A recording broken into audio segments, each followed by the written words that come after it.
हमारा नियन प्यार पावे खातिर जीवन भर सब एक बात लिख लो तू सब कबो नहीं हो सब। लेकिन वो पपिया के देखा हो भैया ये बाबू रो रो के आंख में आंसू लेकर के झरझर झरझर रो रही है। विदेशिया का भाव दिल गई हम हमारा जिंदगी में अगिया लगैलू के बाद बात जान बोला का तू पहलू बताओ। हमारा जिंदगी में अगिया लगैलू के बाद बात जान बोला का तू पहलू हम क्यों जान के न हो सब। हमारा नियन प्यार पावे खातिर जीवन भर सब एक बात लिख लो तू सब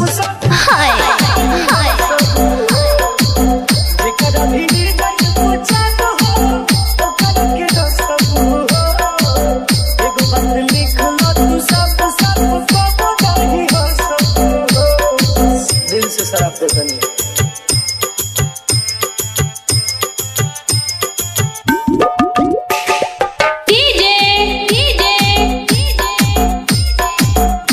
नवीन राज हाँ अरवल जिला अरवल जिला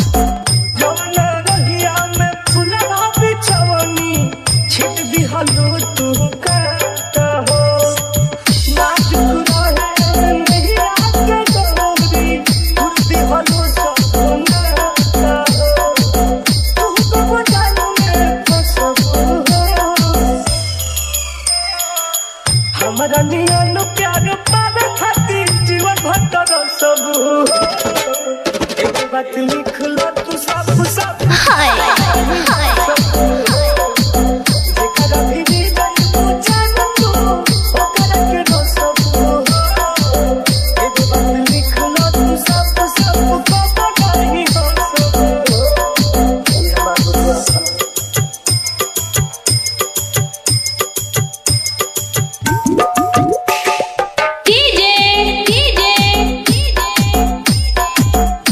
नवीन राज हाँ अरवल जिला अरवल जिला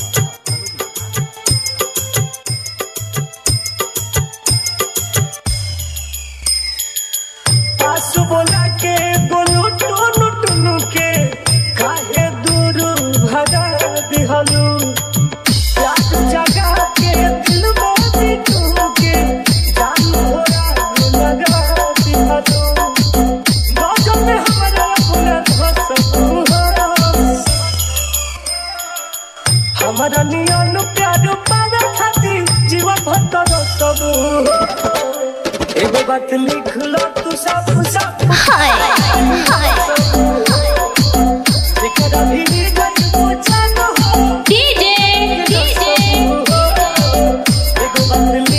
नवीन राज हाँ अरवल जिला अरवल जिला अरवल जिला अरवल जिला।